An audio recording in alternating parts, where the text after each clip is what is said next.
Welcome to our channel easy math 77।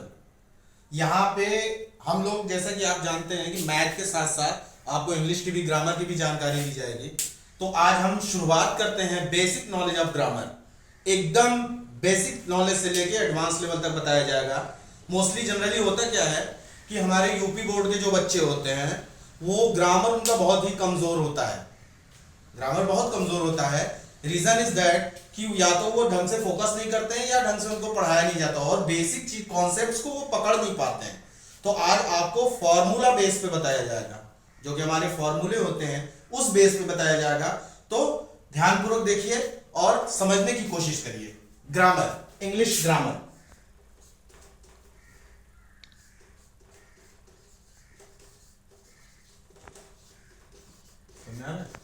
Yes sir. English grammar. सबसे पहले हम शुरुआत करते हैं कि हमारे अल्फाबेट क्या होते हैं। अल्फाबेट जो होते हैं, आप जैसा कि जानते हैं अल्फाबेट होते हैं ए से लेकर के जेड तक हमारे अल्फाबेट होते हैं, ठीक है। उसके बाद हम आते हैं वर्ड पे। ध्यान सुनिएगा बस, वर्ड पे आते हैं। वर्ड दो या दो से अधिक अल्फाबेट को मिलाने से एक वर्ड बनता है। दो या दो से अधिक अल्फाबेट को मिलाने से एक वर्ड बनता है। जैसे कमलेश, KAMLESH, कमलेश। ये कितने हो गए? 7 वर्ड को मिला, 7 अल्फाबेट को मिलाने से हमारा एक वर्ड बन जाता है। कमलेश इज गोइंग, ठीक है। तो इसमें 3 वर्ड हो गए, लेकिन अल्फाबेट मिलाएंगे तो बहुत सारे हो जाएंगे। ऐसे ही हमारा सेंटेंस होता है। सेंटेंस मींस वाक्य, इसको हम कहते हैं वाक्य। ध्यान दीजिएगा, वाक्य को हम सेंटेंस कहते हैं। यहां पे हम आते हैं दो या दो से अधिक वर्ड को मिला करके, दो या दो से अधिक वर्ड को मिला करके एक वाक्य बनता है, सेंटेंस बनता है। जैसे आई एम गोइंग, ये हमारे वर्ड को मिला करके कितने बन गए? आई। मैंने पहले कहा था कि दो या दो से अधिक। बेसिक ग्रामर की knowledge, basic knowledge of grammar. शुरुआत हम कहां से करते हैं, पहले आप सुनिए इस चीज को। सबसे पहले एक होता है अल्फाबेट। अल्फाबेट सारे बच्चे लगभग जानते होंगे। अल्फाबेट क्या कहते हैं? ए से लेकर के जेड तक जितने भी हैं 26 वर्ड, ये अल्फाबेट में आते हैं। इसके बाद आता है हमारा वर्ड। वर्ड जो होता है वो दो या दो से अधिक अल्फाबेट को मिला करके एक वर्ड बनता है, ठीक है, जिसको हम वर्ड को हिंदी में कहते हैं शब्द। जैसे मेरा नाम फैजान है तो FAIZAN,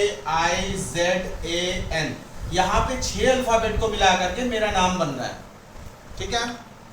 अब आइए हम दिखाते हैं सेंटेंस क्या होता है। सेंटेंस जैसा कि आप जानते हैं, दो या दो से अधिक, इसको हिंदी में कहते हैं वाक्य। दो या दो से अधिक शब्दों को मिला करके एक सेंटेंस बनता है। जैसे Faizan is teaching, TEAC, Faizan is teaching. ये हमारा एक शब्द हो गया, ये हमारा दूसरा शब्द हो गया, ये हमारा तीसरा शब्द हो गया, और इसका मतलब होता है फैजान पढ़ा रहा है।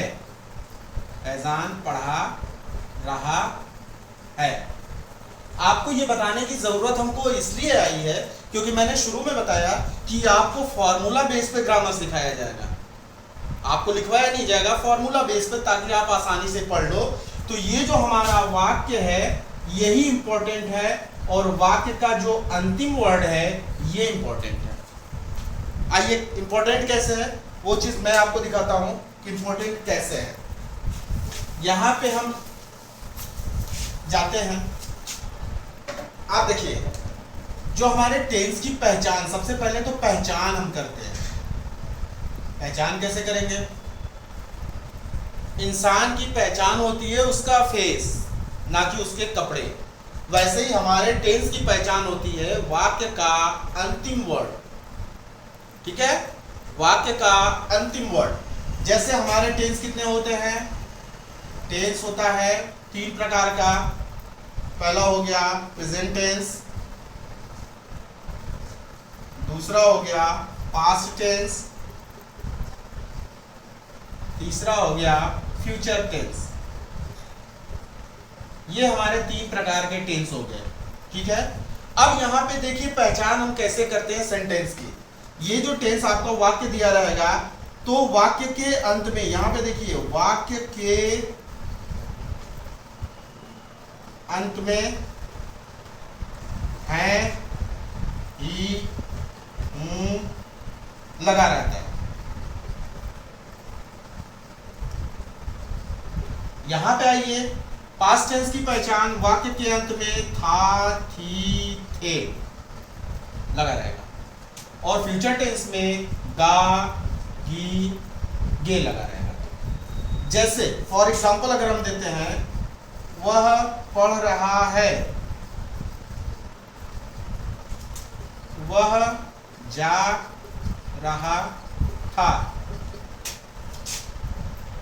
मैं बनारस जाऊंगा। देखिए जैसा कि मैंने शुरू से ही बताया कि आपको क्या देखना है, वाक्य का अंत देखना है। तो यहां पे देखिए आप, वह पढ़ रहा है, ये क्या हो गया, वह पढ़ रहा है, वाक्य के अंत में है लग गया, और यहाँ पे है, ही, हूं अगर रहता है तो प्रेजेंट टेंस होता है। यानी ये सेंटेंस जो होता है, यह वाक्य है प्रेजेंट टेंस में। वह जा रहा था, पास्ट टेंस की पहचान होती है कि वाक्य के अंत में था, थी, थे रहता है। तो था आ गया तो इसका मतलब पास्ट टेंस है, इसमें गा आ गया तो इसका मतलब फ्यूचर टेंस है। यहाँ पे आप नियम देख सकते हो। आइए मैं आपको, जैसा कि मैंने पहले बताया कि ये फॉर्मूला बेस पे है, तो फॉर्मूला बताते हैं। जो भी हमारे टेंस होते हैं, 3 टेंस हो गए, तीनों के 4-4 भाग हो गए। पहला टेंस हो गया प्रेजेंट टेंस, तो present indefinite, present continuous, present perfect और प्रेजेंट परफेक्ट कॉन्टिन्यूअस। ऐसे ही 4 पास्ट का होगा, ऐसे ही 4 फ्यूचर का होगा, ठीक है।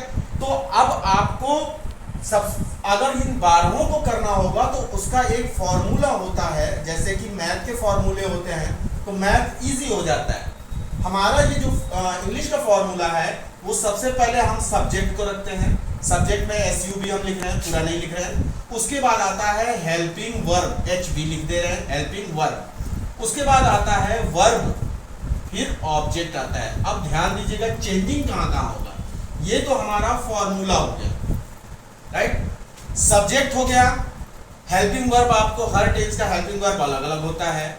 वर्ब होती है, वर्ब के 5 फॉर्म्स होते हैं जो कि हर टेंस में अलग अलग लगते हैं, वर्ब के 5 फॉर्म। ऑब्जेक्ट का मतलब होता है कर्म। अब यहाँ पे देखिए सब्जेक्ट का मतलब क्या होता है, कर्ता, इसको हिंदी में कहते हैं कर्ता, यानी कार्य करने वाला, जो काम करता हो, कार्य करने वाला। हेल्पिंग वर्ब हो गया सहायक क्रिया, सहायक क्रिया। हर टेंस का हेल्पिंग वर्ब अलग अलग होता है, ध्यान दीजिएगा। मैं लिखवाऊंगा, उसको बताऊंगा।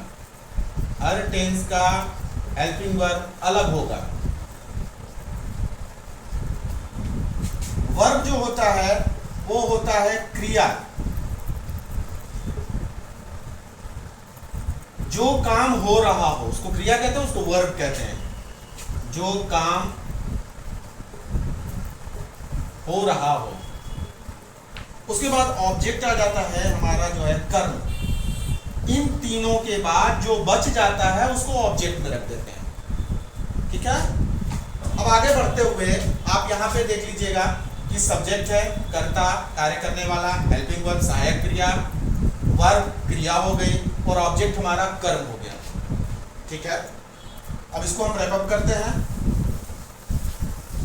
आइए, तो सबसे पहले हम क्या करते हैं, सब्जेक्ट के बारे में बताते हैं। How many types of subject, subject कितने प्रकार के होते हैं। होते तो हैं 3 प्रकार के, लेकिन हम आपको फॉर्मूला बेस से पढ़ा रहे हैं, तो आपको 2 प्रकार का लिखवाएंगे, जो कि एक वचन होता है और बहुवचन होता है। एक वचन में क्या होता है, ही आएगा, शी और इट, और कोई एक नाम रहेगा। बहुवचन में आई, वी, दे, यू। अब ही का मतलब होता है वह, ये किसके लिए प्रयोग होता है? लड़का अगर रहेगा, लड़का मेल जेंडर, अगर मेल के लिए होगा ही प्रयुक्त होगा, फीमेल के लिए शी, इसका भी मतलब होता है वह, ये लड़की के लिए। हम लड़का लड़की इसलिए लिखवा दे रहे हैं ताकि आपको समझ में आए, मेल फीमेल समझ में नहीं आएगा। यानी लड़की अगर है तो शी यूज होगा, अगर लड़का है तो ही यूज होगा। इट का मतलब होता है यह, ये होता है एनिमल्स के लिए, मोस्टली एनिमल्स और निर्जीव चीजों के लिए, नॉन लिविंग, यहाँ पे हम निर्जीव लिख दे रहे हैं। एनिमल्स और निर्जीव चीजों के लिए, दो चीजों के लिए प्रयुक्त होता है।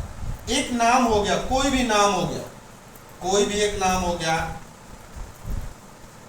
राधा, कृष्णा, ये हमारा जो है एक वचन, एक नाम रहेगा। बहुवचन, आई का मतलब मैं, वी का मतलब हम या हम लोग, हम या हम लोग, दे का मतलब वे या वे लोग,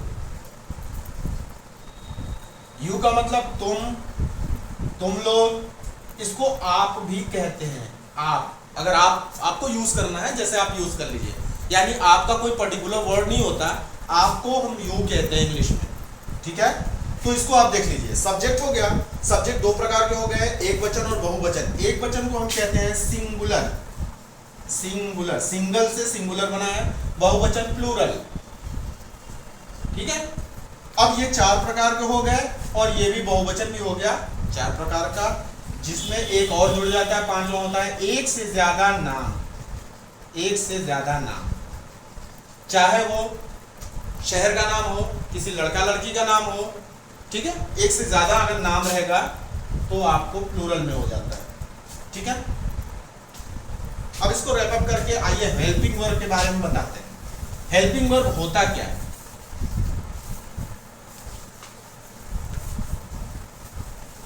दूसरा नंबर पे हमारा ये सब्जेक्ट आपका पूरा हो गया। अब हेल्पिंग वर्ब, यहां पे देखिए नोट,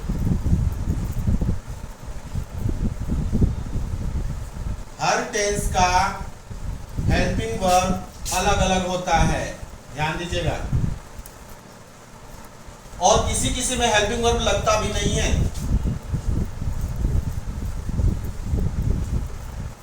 हम आपको आज चार बताएंगे, फिर बाकी चीजें नेक्स्ट वीडियो में। प्रेजेंट इंडेफिनिट, आधा लिख रहे हैं, आप समझ जाइएगा इसको। प्रेजेंट इंडेफिनिट, इसमें हेल्पिंग वर्ब नहीं लगता, नहीं होता। आप समझिए, ये हमारा अफर्मेटिव सेंटेंस है, यानी सिंपल सेंटेंस है, तो इसमें हेल्पिंग वर्ब नहीं लगेगा।